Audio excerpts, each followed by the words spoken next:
ഇടവേളയ്ക്ക് ശേഷം മണൽക്കടത്ത് സംഘങ്ങളും പോലീസും തമ്മിലുള്ള പോർമുഖം തുറക്കുകയാണ്. അത് സൈബർ ഇടത്തിലാണ് എന്നതാണ് ഇത്തവണ ഏറ്റവും ശ്രദ്ധേയം.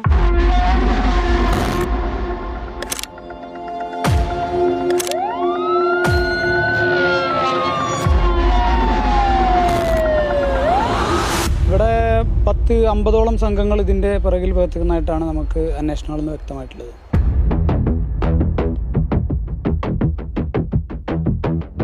രണ്ടു മാസത്തിനിടെ 8 മണൽ വണ്ടികളാണ് ഇത്തരത്തിൽ പഴയങ്ങാടി പോലീസ് സ്റ്റേഷനിലേക്ക് പിടിച്ചെത്തിച്ചത്. അതിനു പിന്നിലെ കഥ കൗതുകമാണ്. പോലീസിനെ നേരിട്ട് വെല്ലുവിളിച്ചുള്ള റീലുകൾ അടക്കം ഇറക്കിയായിരുന്നു മണൽ കടത്ത് സംഘങ്ങളുടെ പ്രവൃത്തി. തട്ടുപൊളിപ്പൻ മ്യൂസിക്കും മാസ് ഡയലോഗും ചേർത്ത റീലുകൾ, മണൽ നിറച്ച് ചീറിപ്പായുന്ന ലോറികൾ, ഇരുട്ടിന്റെ മറവിലും വെളിച്ചത്തിലുമുള്ള മണലൂറ്റ്, കൂട്ടത്തിലൊരു വെല്ലുവിളി പോലീസിനോട്. ഇന്ത്യൻ പീനൽ കോഡിന് ഷെട്ടിയൊന്നും തൊടാനാവും.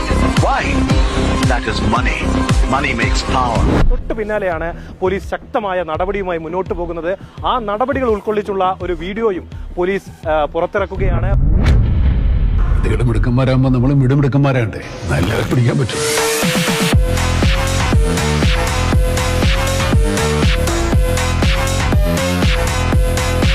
സൈബർ ലോകത്തുകൂടെ അത്തരം വീഡിയോകൾ പ്രചരിപ്പിച്ചുകൊണ്ട് നാട്ടിൽ പോലും ഇത് വളരെ സുരക്ഷിതമായ രീതിയിൽ തന്നെ അവർ ചെയ്യുന്നു, അല്ലെങ്കിൽ നിയമവ്യവസ്ഥയെ വെല്ലുവിളിച്ചുകൊണ്ട് ചെയ്യുന്നു എന്നുള്ള അർത്ഥത്തിൽ വരുമ്പോൾ അപ്പോഴാണ് നമ്മളിത് കൂടുതലായിട്ട് ശ്രദ്ധയിൽ വരികയും ഈ ആക്ഷൻ വളരെ സ്ട്രോങ് ആക്കിയിട്ട് മുന്നോട്ട് കൊണ്ടുപോകുന്നത്.